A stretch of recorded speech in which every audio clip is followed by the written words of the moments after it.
Well, we just arrived. It's a pretty nice, cool morning. It's about 70 degrees, I think. Today, I've got 2 camera crew. I'm not paying them anything, but they're very expensive. Been very expensive for the last 20-something years. So let's see how they handle this first time at the track, and it's going to be a fun day. Look how pretty this looks. That's the main entrance. One of them. Let's see the letters in. And this morning we got some kind of a practice going on. It's not even 9 o'clock and they're out on the track.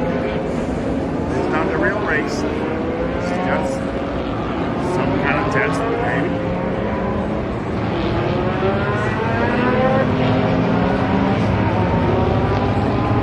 Here in Daytona.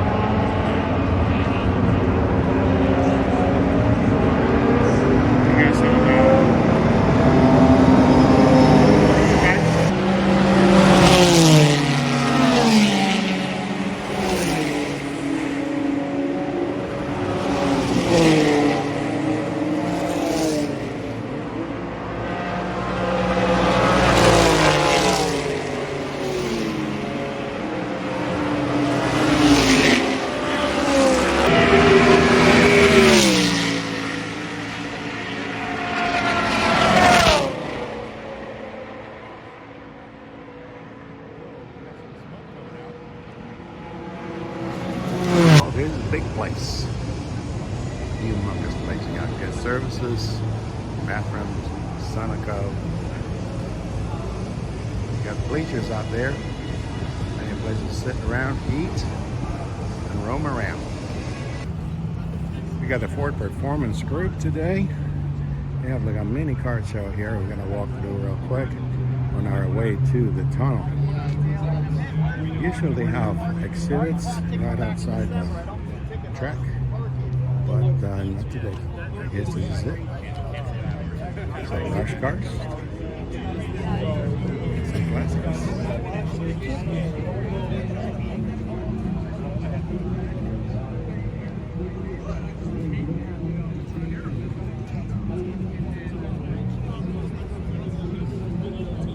Daytona is a large place until you stand right next to it. You don't realize it. Back in the day, each concourse had one of the racers' names. Parson, Farwell, Roberts, and all that. And they took it down. Now they got sponsors. They pay money. All right. You're gonna suck up some fumes today. This was built in the 50s. You can see the big old screws. See paper vent. New drainage.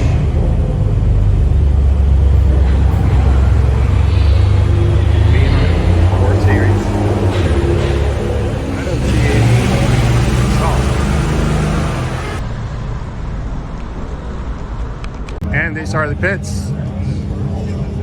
Before everybody comes in. At 11:15, they're gonna let the crowd in here.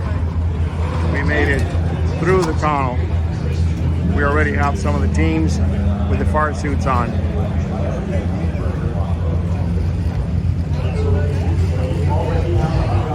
As you can see, the name of the drivers.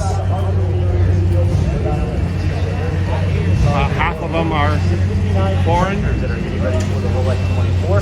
The cars are in the paddock area. You can walk atop the fan deck and look down into the paddock and see what's happening there. And so there's plenty to see. These cars are LMP too. So as you get your They got the front side when off. those ribs will be done, when you want to wait You for a can see all motor, the structure, 1 the o'clock braking. is when we will begin our stage presentation as part of our opening Big ceremony. carbon brakes. The ceremonial build up to the Huge beginning brakes. of our race today with the green flag schedule. Mechanics are on it. Well, Rolex Justin brakes is right the now. timepiece of Daytona International Speedway since the track opened in 1959. Has been the proud title sponsor These of the are Rolex Ferraris 24 here. I at guess Daytona, they're dating back pretty much to ready to go. 1992. Some of the younger members of the team, they're restless. They got a lot of energy. Let's see how they're going to be at Race day, 2 a.m. Coca-Cola Zero tomorrow. Sugar. Coca-Cola is proud to be a premier partner of the NASCAR Cup Series. A lot of excitement. You can feel it. Zero Sugar, and you should be your favorite member of the Coca-Cola And these are the big old trailers. Here in Daytona, the Field Midway has plenty of vendor displays and opportunities for fan engagement opportunities. Extra body parts. So stop by the BMW. Just in case.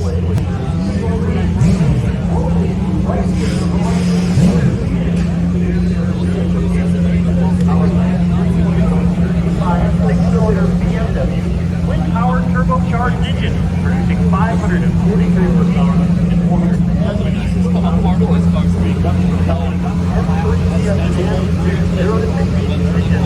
3.2 seconds, all the way up to top speed of 160 miles per hour. Lightweight truck inside and out.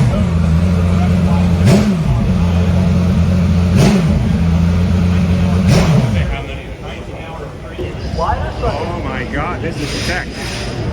They're checking the connectivity and also they're talking about something about the rear. Too late not to pass inspection. But all the technicians are checking it out.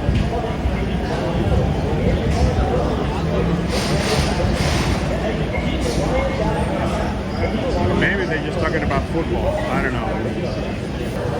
Oh yes, that's a beautiful car.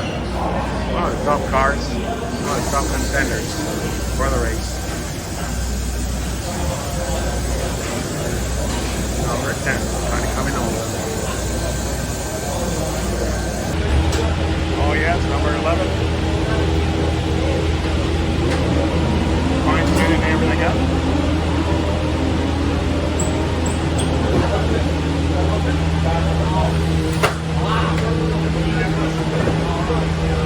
Remove the front flip.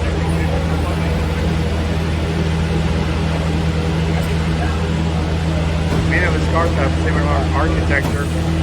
So like Riley Scott or Dallara or many manufacturers, they fabricate those chassis for you and you just build a car around it. I don't know which specific chassis is this. But you see how tiny is the cockpit.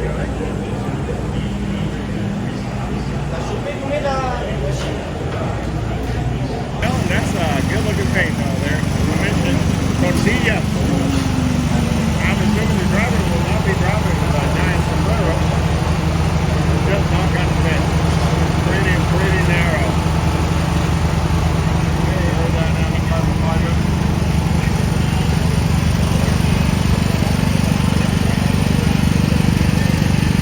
A lot of money goes into it.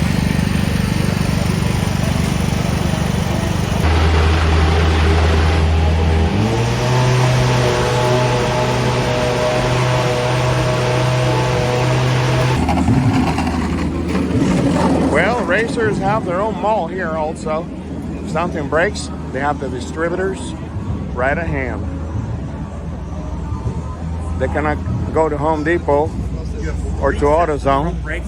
They need to have it here. We're approaching now the second set of pits. These are the famous GT3 Mustangs to see how they perform. I was going to build a 4x8. Put a good set of drivers on.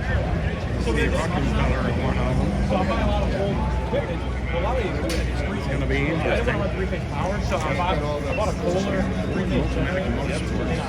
Basically, wired 65 GTD Pro. You want some tires? We got them all for you.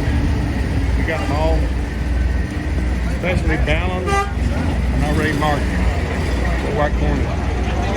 Left rear, front rear. The old Michelins. They all pull slick, but they have quite a bit of traction. They are slick, so they dissipate the heat. Oh yeah, GTD Pro.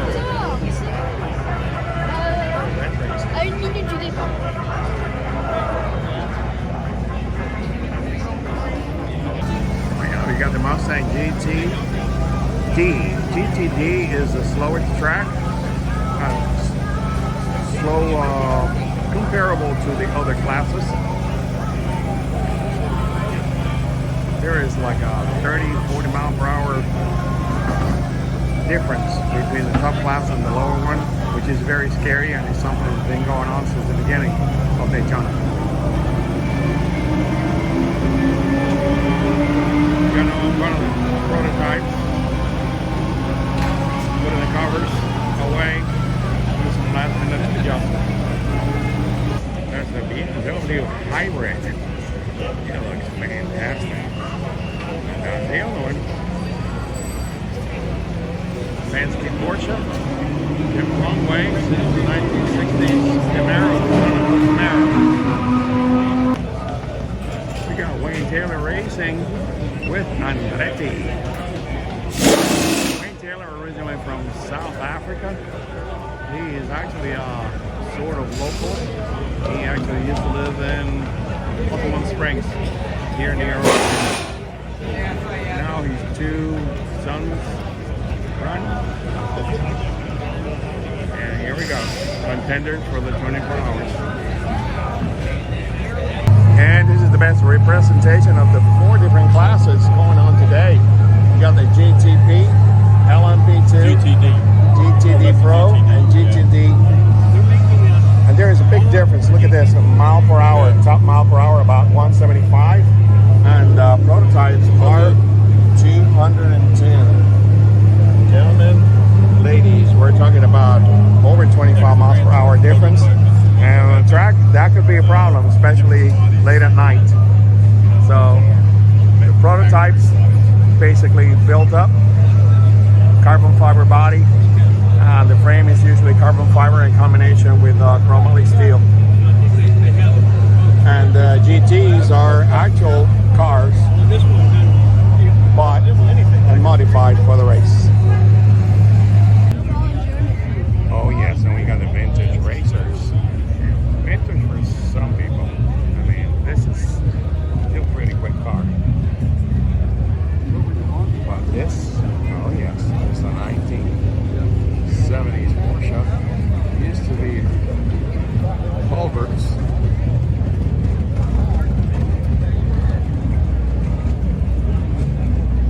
Very simple.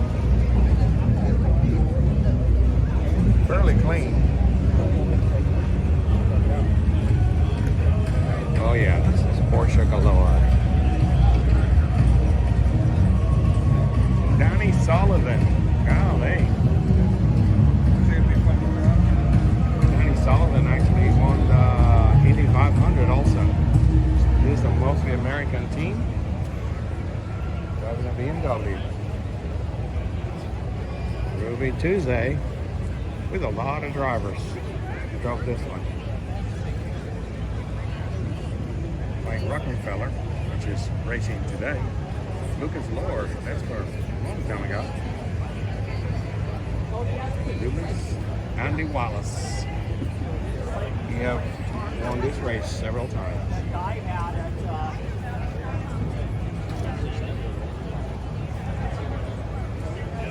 Oh yes, never ends. Beautiful. Oh yes, it's a 3.0 Beamer, 1975. It's a CX. These things work quick. Change the game. It will. Jim Collins.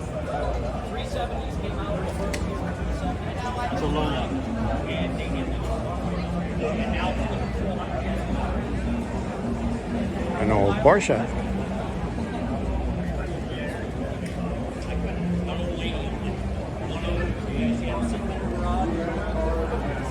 Yeah, pretty much. And that was about it. Seems that it was a rally car, maybe?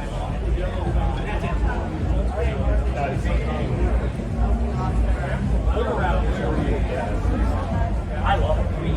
Oh, maybe the most beautiful car of the meet. It's an Alfa Romeo. A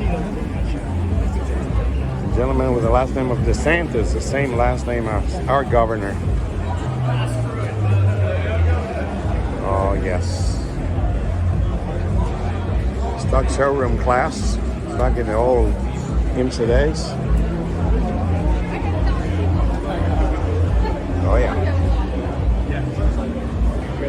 What about this?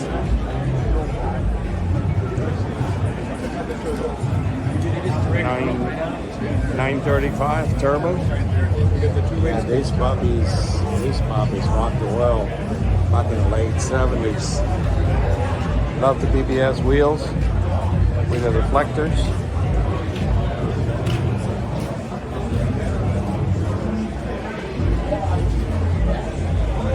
It's all business in here. Jagermeister. This car is actually a foreign car from the German National Championship. 935 were based in the normal 911, super modified for racing. But it was Porsche, one of my favorites. I used to follow them back in the 80s and 90s.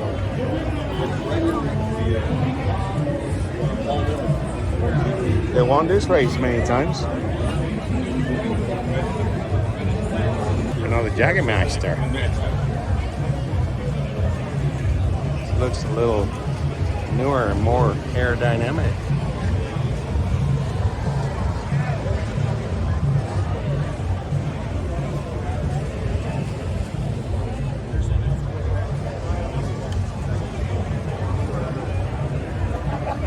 I love BBS wheels. And this is aerodynamic, fellas.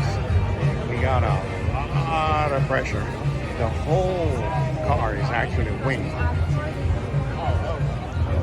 And up here, the pressure from the bottom of the car is relieved, so it provides suction and it provides more downforce. What a quality.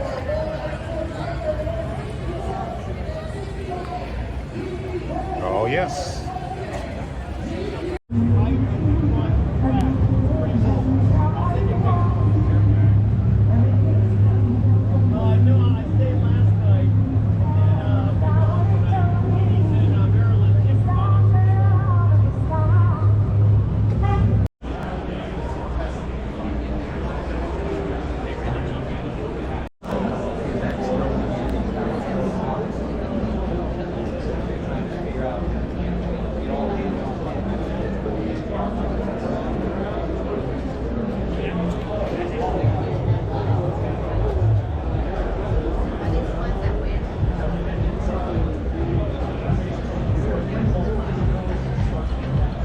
Seeing you DPI back with Mazda, but what's the adjustment now running this in the GTD Pro category? You're used to being the fastest one on the racetrack. Now you're gonna have some guys coming up behind you.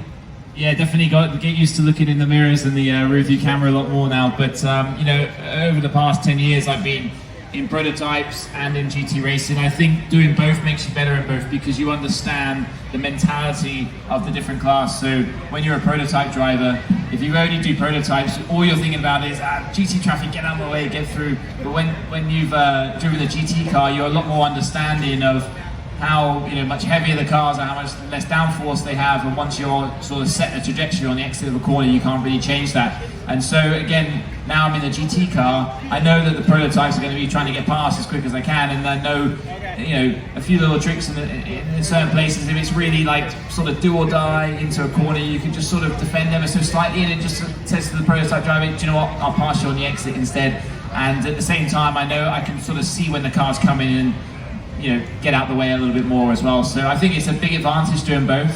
But yeah, the main thing is back in, it was a full time, back in the Ford family, had a great period in the WEC between 2016 and 2019 in the Ford GT.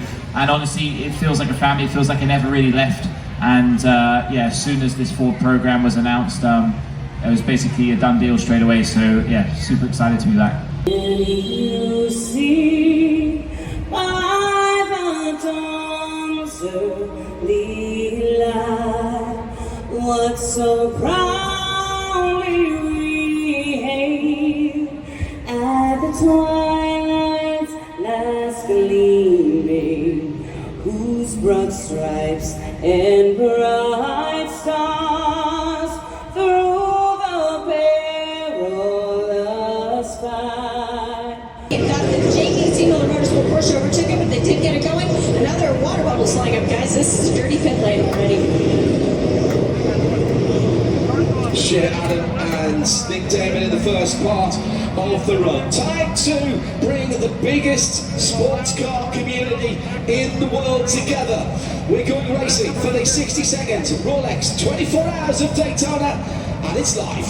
A little bit of a nuanced infield. People really don't understand, I think, just how tough it is to get round the infield. They're racing for the big trophy. They're racing for the Rolex. Racing for the Rolex watches as well.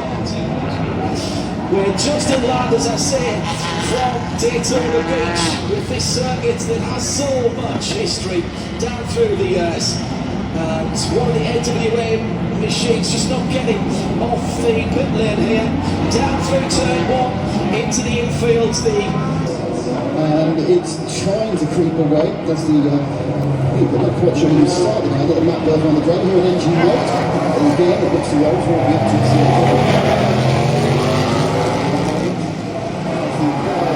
travel past to get the first to the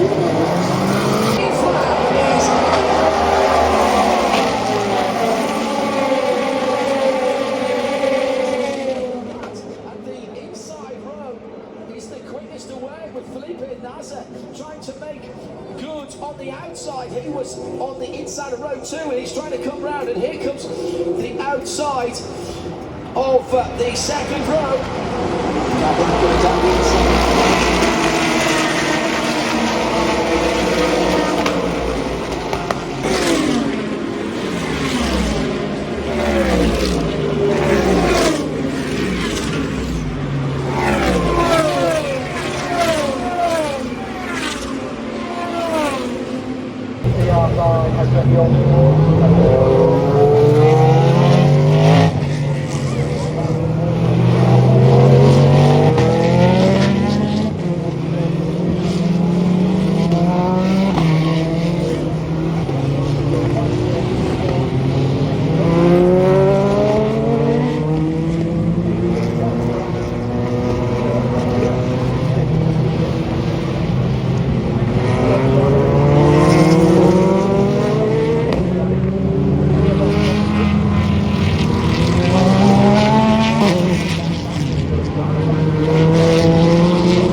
got their own spot here every year at the Daytona-Rolex.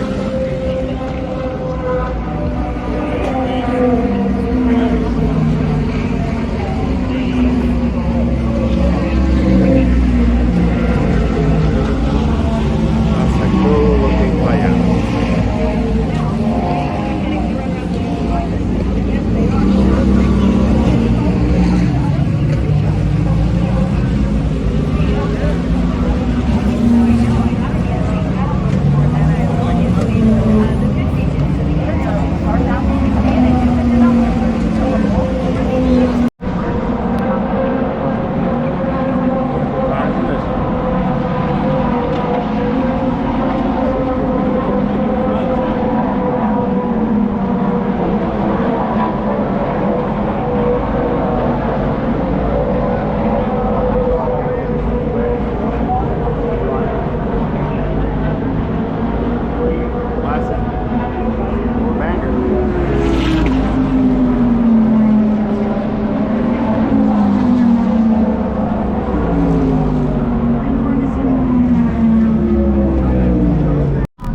This is the 65 interior.